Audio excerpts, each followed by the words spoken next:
Good afternoon, everyone. I was informed I'm apparently expected to do this every day. Let the record reflect, I'm on time today, which I say not to pat myself. Well, Matt? You're actually 2 minutes late. If you want exact detail what happened, we gave the 2-minute warning. I sat in the room and noticed that not everyone was in here, so I waited for the august representative from the Associated Press to make an appearance before I walked in. So I appreciate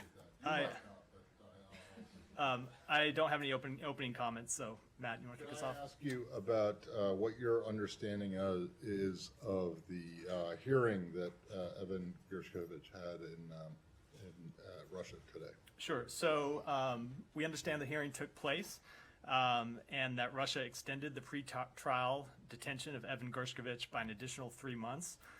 We once again call on Russia to comply with their obligation to provide consular access to him. As I discussed yesterday, on Friday, they rejected our second request for consular access to them. The claims against Evan are baseless, and we continue to call for his immediate release as well as for the immediate release of Paul Whelan. Okay. But you have gotten consular access to him once, right? Or no? No, they have rejected consular access. So you haven't gotten any? Correct. But there were people in the court today. We did have representatives from the embassy in the court today. But they weren't able to speak to him privately? I don't know. I don't have an update on whether, I know they were there. I don't have an update on whether they were able to speak with him. Okay. Per the people who were in there, you don't have any better understanding of the charges against him?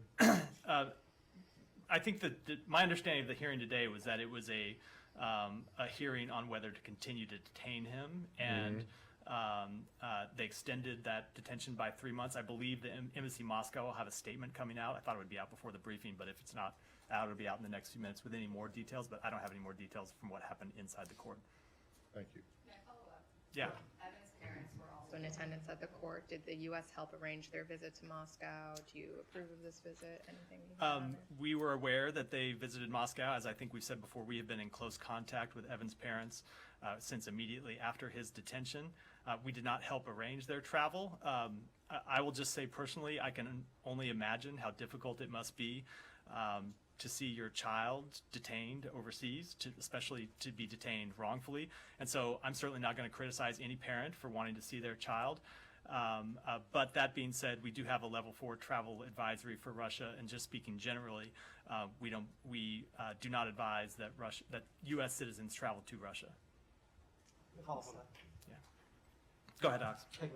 Just to clarify, just so we have clear understanding of how you're pressing on, still pressing for consular access. At what level have you invited the Russian ambassador to the State Department to express your concern about the latest developments? So I'm not going to get into the details of back and forth conversations, but we have expressed our concern from the minister level. Secretary Blinken had a conversation with Foreign Minister Lavrov about Evan Gershkovich's detention already this year. We've engaged with them at a number of levels. Our embassy in Moscow has engaged with them. We've engaged with them here.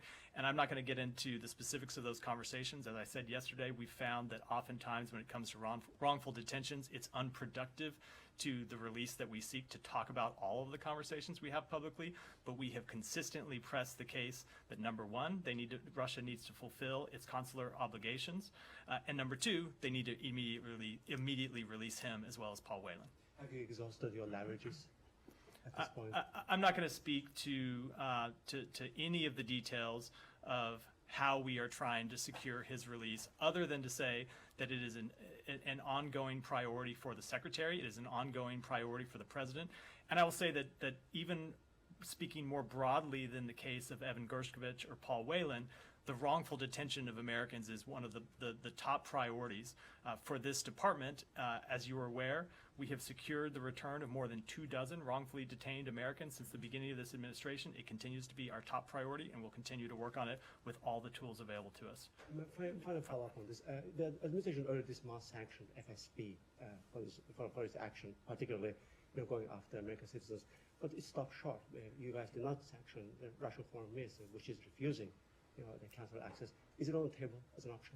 So I don't want to preview any specific sanction action. I will say that, as always, we look at all the tools that are available to us and we use them when we think they're most effective. But if you look at our record, not just with respect to wrongful detentions, but our record with respect to Moscow and Russian government officials and other Russian elites going back to more than a year now, we have not hesitated to use our sanctions authorities to go after any number of officials in that government, including the most senior officials.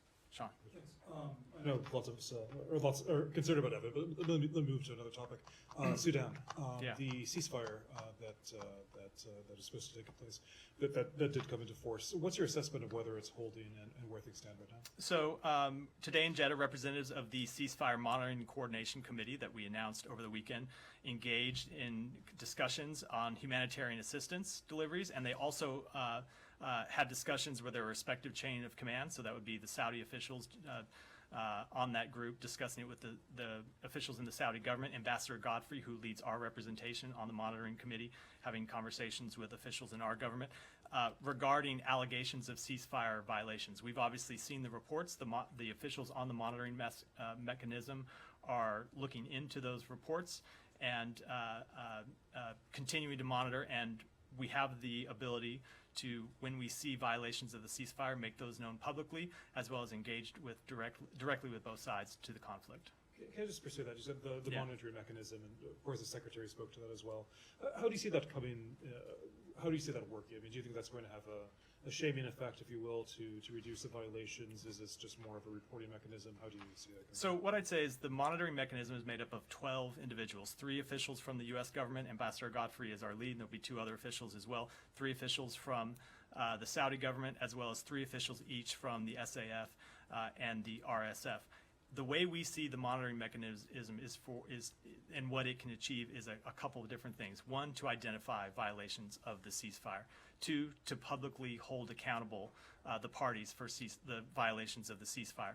And then 3, so we have evidence that we can use to privately press the parties. We have had conversations at a number of levels inside this department, both with the top generals and other officials in the SAF and the RSF from the beginning of this conflict, and we'll continue to do that to press them to stop the violence when we see violations of the ceasefire, and also to have conversations with our partners in the region. And then the last thing I will add is that we do have additional tools available to us, and we will not hesitate to use those tools if and when it's appropriate to do so.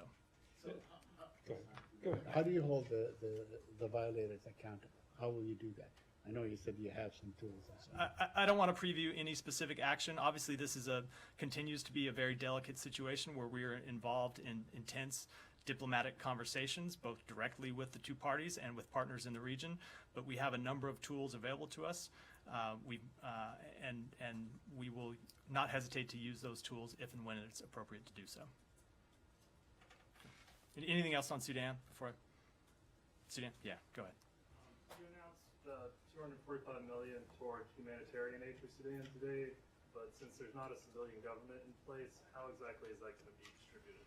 So let me note, first of all, that the United States remains the largest single donor of humanitarian assistance in Sudan, and we will continue our support for the vulnerable population in Sudan. The assistance that we announced today is not just for people in Sudan, but for neighboring countries that are experiencing the impacts of the ongoing humanitarian crisis. Specifically with respect to how that will be distributed, it'll be distributed through the State Department's Bureau for Population, Refugee, and Migration, as well as additional humanitarian assistance from USAID. So we have the ability to directly provide humanitarian assistance and then also engage with multilateral organizations in the region. Yeah, Are you aware Michelle. on phone conversations between Israeli Prime Minister and Saudi Crown Prince on the normalization between the 2 countries, and did the U.S. play any role in this regard? So we are aware of the reports. I would refer you to the 2 countries to speak to them in any detail. And of course, those are 2 countries with which we engage regularly, but I'm not going to speak to any private diplomatic conversations. I will say, as a broader measure, we of course fully support Israel's integration into the Middle East region, including normalizing relations with Saudi Arabia. Can I just follow up on this? Yeah. Real quick? Okay. Thank you. It is said that Prime Minister Netanyahu is, either speaking or spoke with Saudi Crown Prince MBS on about flights, for the pilgrimage for a Hajj, direct flights for Israel.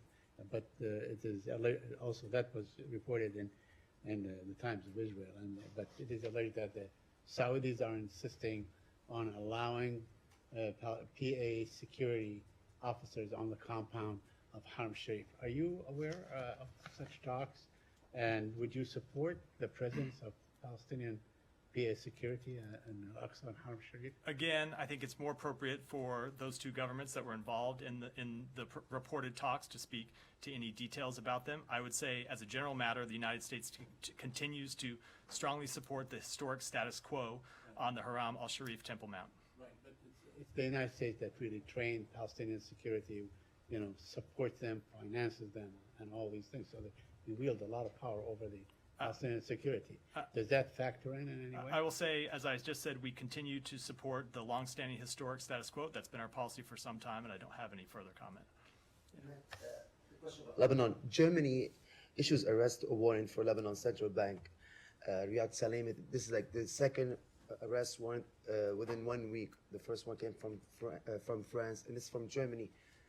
What's your take on that? Since it's a very kind of sensitive matter for the Lebanese economy, it's crashing right now, and this will add more insecurity for the economy that is already clashed. So I would say, with respect to the specific reports, we would leave that to our German partners to comment on them, just as last week we left it to the government of France. I will say, in general, it is for the Lebanese government to determine who continues to serve in that position. We work with the designated governor in his or her official capacity, and I will say more broadly, as we've said before, it is important that the Lebanese government respect the established process for appointing a new governor and focus on the task of stabilizing Lebanon's economy and effecting meaningful change.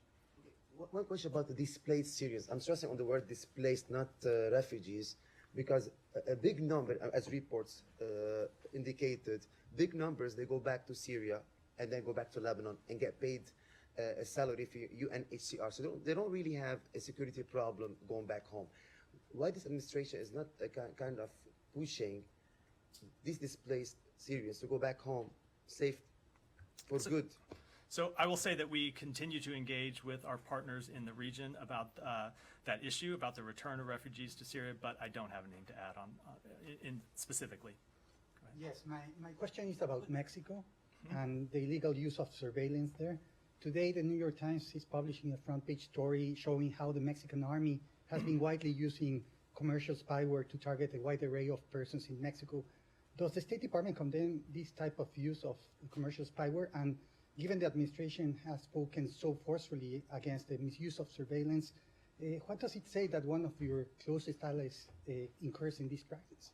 So I have seen those reports. I haven't even had a chance to read the full story. I don't have any comment on them in detail, other than to say that the U.S.-Mexico relationship is one of the most important and dynamic in the world, but I don't have any specific comment on that report in the New York Times. U.S. doesn't condemn the misuse of... I said I haven't had a chance to look at that report in detail, and I don't think it'd be appropriate for me to comment on it in detail until I have done so. Not even in general around the world? I understand what you would like me to say. However, I think with respect to the report in the Times, until I've had a chance to read it in detail and talk with my colleagues about it, I don't think it'd be appropriate for me to make any comment. Go ahead, Mark. Thank you, Matt. Could you provide an update, please, on the State Department's facilitating access to the Afghanistan dissent cable to the leadership of the House Foreign Affairs Committee? Sure. So as we made public last week, we made an offer to the committee that that Chairman McCall and Ranking Member Meeks could come here to the State Department to view both the dissent channel cable itself and Secretary Blinken's response. They accepted that offer, and it's our understanding that they will visit the department today to review the cable and the response. Has consideration been made for their, or for the chairman's sort of counter that access be brought into other membership of the committee? I would say, as a general principle, we continue to believe it's important to protect the confidentiality of the dissent channel. We understand the need to give Congress the information it needs to do its job, but we want to protect the ability of State Department employees to do their job. We've seen the comments that Chairman McCall has made about this issue publicly, of extending access to the other members of the committee. We will continue to engage with him on this question, and as we've said for some time, we hope to reach some kind of final resolution. Should No, the prospect of the enforcement of that subpoena be resuscitated, you think that you might consider facilitating broader access? I think for this point, we'll continue to keep the conversations confidential with the chairman, but we understand that he and Ranking Member Meeks will view the cable today, and as I said, we hope to achieve some resolution to the Thank matter. you. On one quick separate topic, if I may, Yeah. Does the State Department have a view on the impetus behind the apparent pardoning of Roman Protasevich in Belarus by Lukashenko? Do you have clarity onto the circumstances of that pardon? Not clarity into the circumstances, as I think you're aware. We don't have a lot of direct conversations with the Lukashenko regime. I will say generally the release of even one political prisoner in Belarus is a positive sign, particularly when the total number of political prisoners continues to grow and now has reached more than 1,500. But that does not excuse the Lukashenko regime's blatant violation of international civil aviation regulations when it diverted the Ryanair flight 2 years ago for the sole purpose of arresting, Mr. Patrusevich. After his arrest, he was unconscionably used as a tool of Belarusian state media. He was paraded in front of TV cameras, coerced into confessing, and while he was pardoned, Ms. Sepika, who was sentenced with him, continues to serve her 6-year detention and today, and we reiterate our call for the regime to unconditionally release all political prisoners unjustly detained in Belarus. Right, Gita. Thank you. Anyone? Matt, after months of detention of the 2 journalists who broke the news on how Mahsa Amini was actually killed or died, the judiciary has set a date for their trial, which is next week. They've been one of the charges is collaboration with the United States. Do you have any comments on that? And also any thoughts on the escalation of executions in that country? So I will say, with respect to that specific question, we reject those charges. They are obviously not true. And I will note that over the course of the protests, Iranian authorities have repeatedly violated Iranians' human rights, punished them for executing their essential freedoms. This includes not just members of the Iranian public who came forward to protest, but also the journalists in the country.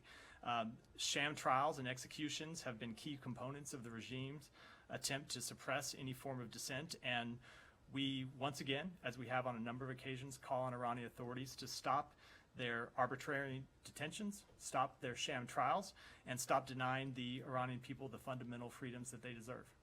How about on escalation of executions?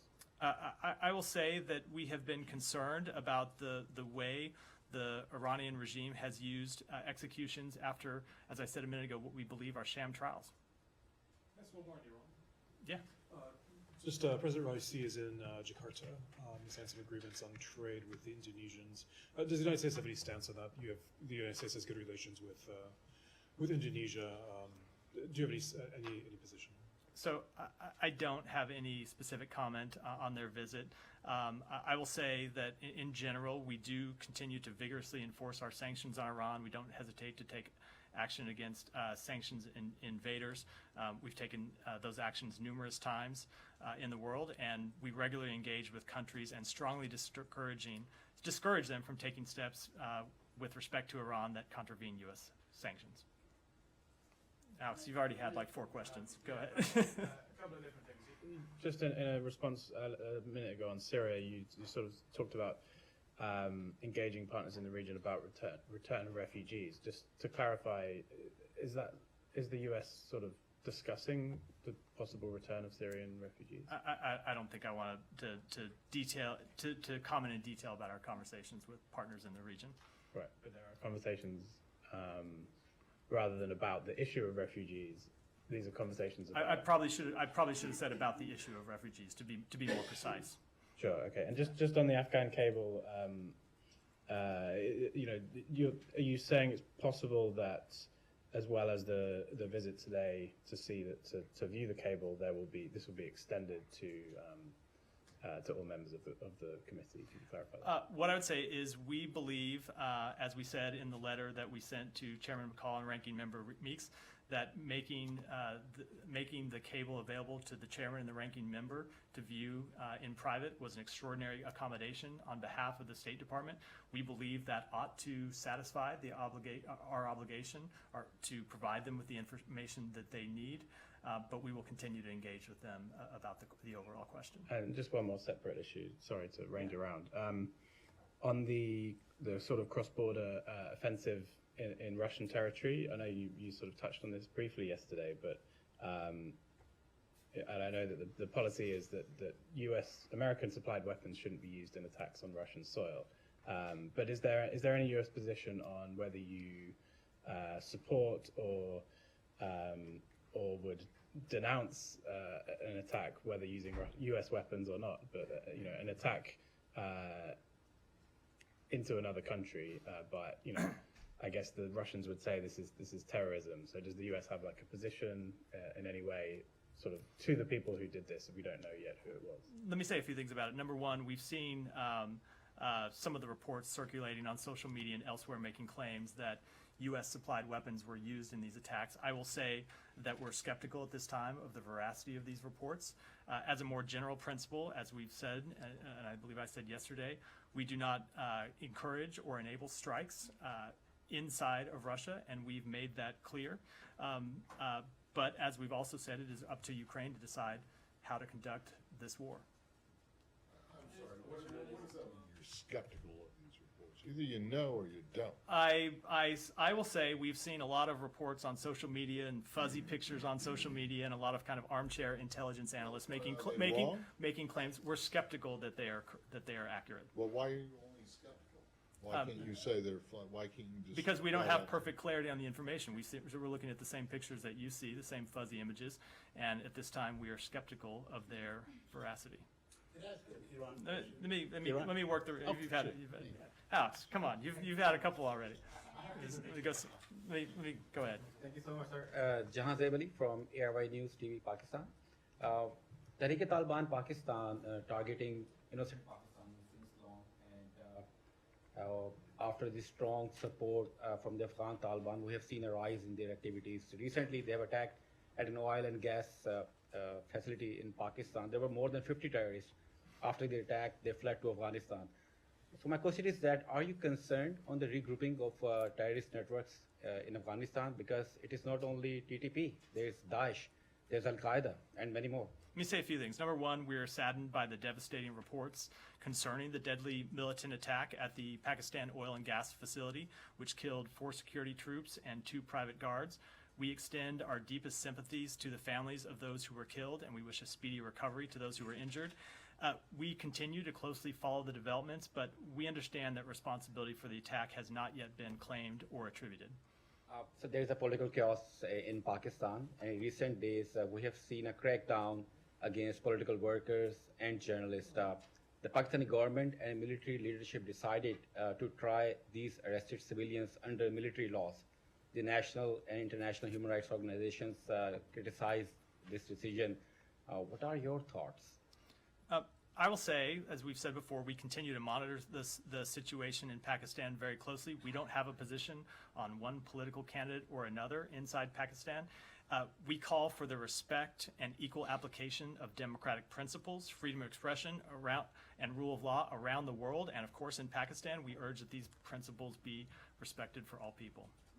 Would you call for to respect the human rights during this political chaos? Of course we do. As I just said, we always call for the respect of democratic principles, freedom of expression, and rule of law around the world, in Pakistan and every other country around the world. Africa? Who was that? Yeah, go ahead. Okay, thank you so much, Matt. First, let me just say that it's wonderful to see you at the podium. Thank you. And I look forward to engaging you on the entire continent of Africa. Pearl with Premium Times Nigeria. Matt, I have 3 questions to pose to you.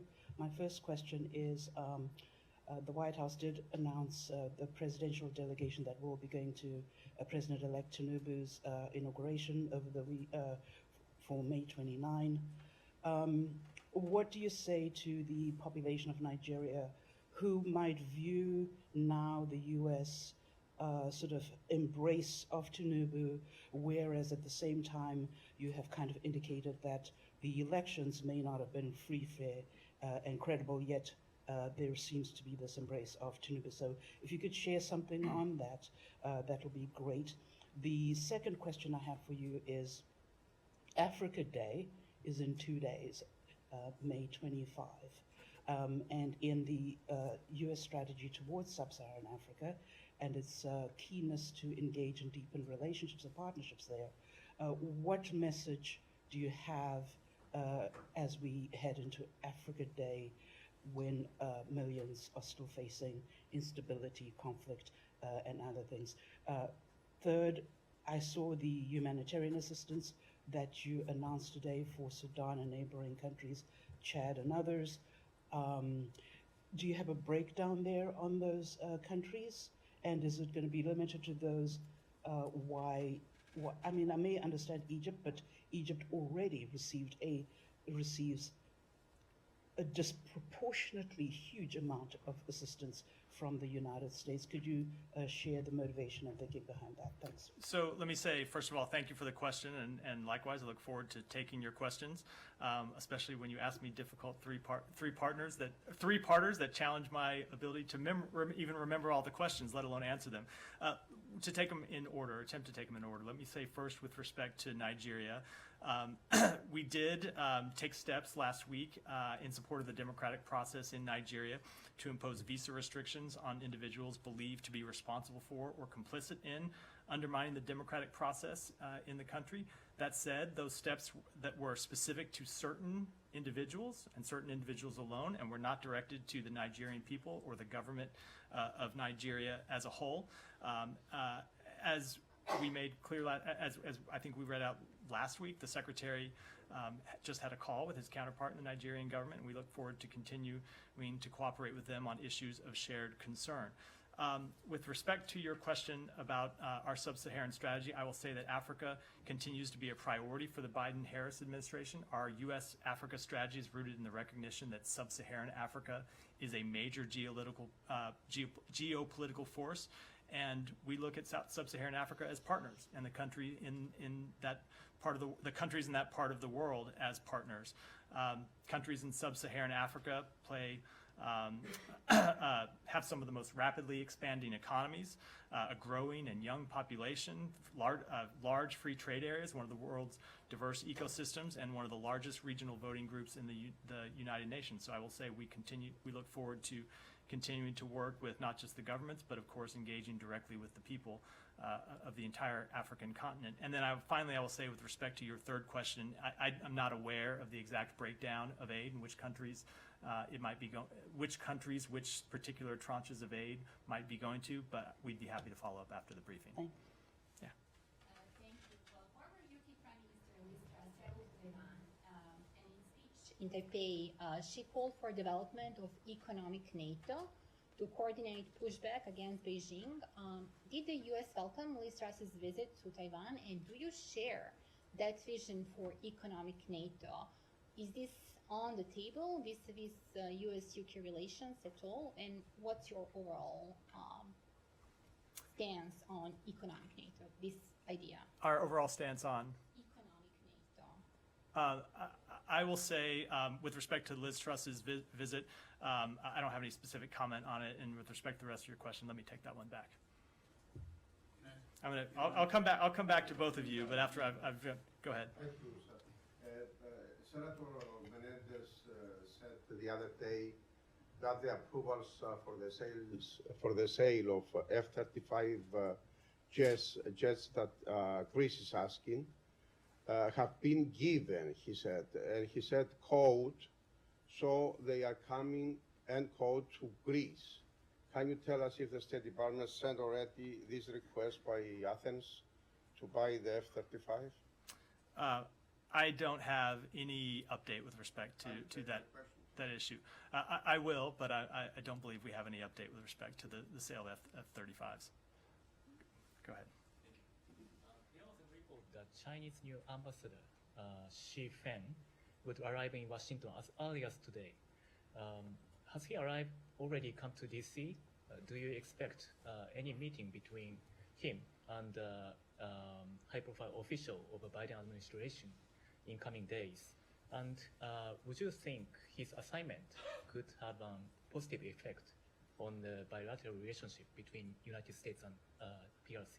So I don't know the exact status of where he is at any given point. That's probably a question better directed to the embassy here. I will say that the United States welcomes the arrival of Ambassador-designate Xi Yefeng from the People's Republic of China. We look forward to working with the Ambassador-designate and his team. We remain committed, as we've said on a number of occasions, to maintaining channels of communication with the PRC to responsibly manage competition. And our understanding is that in terms of when officials here will meet with him, the Office of the Chief of Protocol here at the State Department will work with the PRC embassy on the presentation of credentials in accordance with standard State Department practices and diplomatic norms. Go ahead. So you reiterated today that you don't encourage or enable attacks outside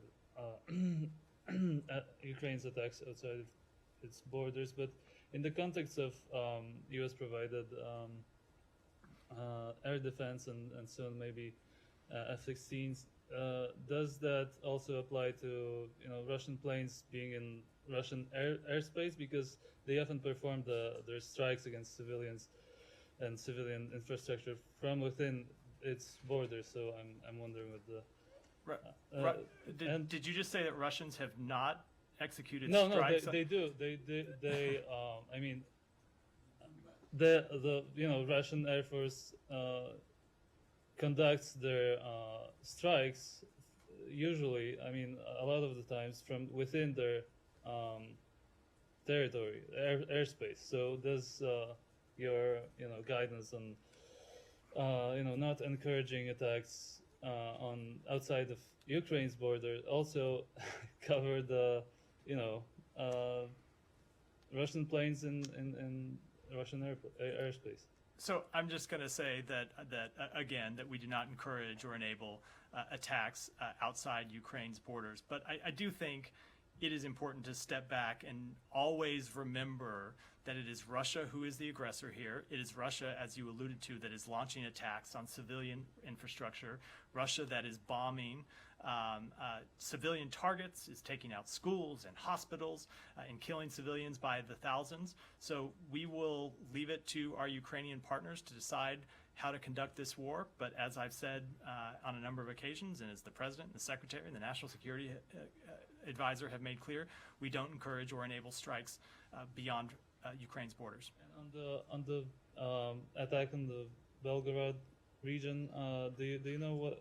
Do you have a position on who's behind it? We don't. We are aware of the reports, but I don't have any more specific information about it. Tensions rise between Afghanistan and Iran over the Helmand River Dam as the Taliban continue to build the dam. What is the U.S. reaction to any possible escalation between Afghanistan and Iran? And second question, in the past few weeks, Afghan women activists took to the street and they demanded the right to work and education. Does the U.S. have any new pressure strategy to pressure the Taliban? So I will say, with respect to tensions between Iran and Afghanistan, I don't have any specific comment other than that obviously we would be concerned about any increased tensions in the region. With respect to the Taliban, I will just reiterate what we have said for some time, and that we encourage the Taliban to stop its crackdown on human rights, to stop its repression of women. We understand that the Taliban continues to seek international recognition, but to get international recognition, they have to earn legitimacy, and that is very difficult to achieve as long as they continue to suppress their own people, and especially as they continue these horrific attacks on women inside the country. Yeah, go ahead. Thank you, Matt. Good to see you in the podium. Thank you. This is Mushfiqul Fadal, representing South Asia Perspectives. On Myanmar, in the United Nations linked body found Myanmar's military regime has procured more than 1 billion worth of arms and raw materials, weapons, mostly from the Russia, China, and India, since it ousted a democratically elected government in February 2021, and these weapons using against the pro-democratic protesters. So what is your comment that? I am not aware of that specific report. I'll have to take it back and get you a comment on it. Yeah, go ahead. This is just, I realize you may not have anything, this might be more for the Pentagon, but since we're here, Russia... You've already given me an answer, but go ahead. So, there's your answer. You shouldn't make it so easy for me. It's a serious matter, though. The Russian Defense Ministry saying that they've intercepted 2 U.S. jets just now of the Baltic Sea. Is that something you're familiar with? I'm not aware of it, and I as I said at some point yesterday, I'm going to make it a practice not to comment on things that break while I'm up here at the podium that I've not yet had a chance to confirm or discuss with my colleagues. Does the department have any position on the controversial meeting that took place in Moscow between high-level UN Special Representative on Children and the Russian Ombudsman on Children, aka wanted war criminal? I don't think I have any specific comment on that meeting, other than I will say we continue to be concerned about Russia's actions in Ukraine. We have expressed our concern and our shock and our outrage about those actions on a number of occasions. We've made clear in calling Russia's actions war crimes, and we continue to seek accountability for those actions. Take a question from me, so get back to me. Sure. And you might have seen the reports about Russia preventing Black Sea grain deal. Today, Ukraine had to actually halt operations because of that reason. Yeah, I saw that, and I'll say once again, Russia continues to obstruct the normal operations of this life-saving initiative. Really, since almost since the ink was first dry on the first Black Sea Grain Initiative agreement, Russia began to complain about the agreement publicly, began to obstruct it. We should be very clear about what happened here. The parties agreed to enable unimpeded exports of Ukrainian food from 3 ports. Now Russia is refusing to allow ships to one of those 3. It is a clear violation of their commitments under the Black Sea Grain Initiative. Their obstruction of this initiative, their continued obstruction of this initiative, and threats to withdraw threaten to push up global food prices, threaten to reduce food accessibility for vulnerable populations around the world. And we once again call on Russia to stop holding global food supplies hostage. So you got your hand up, and this will be the last one. I've got to go. Iran-related question. What did you say? Iran-related? Iran, yes, if I may. The Israeli Defense Minister, Yoav Gallant, accused Iran of converting merchant ships into military vessels and rocket launching platforms and so on with airplanes and so on. Are you aware of this accusation?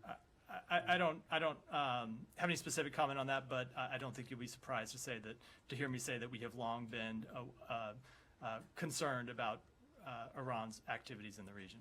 But would that be, a great deal of concern for you, like a threat to the United States and its interest in the region? I don't want to comment on that specific report. Thank you all.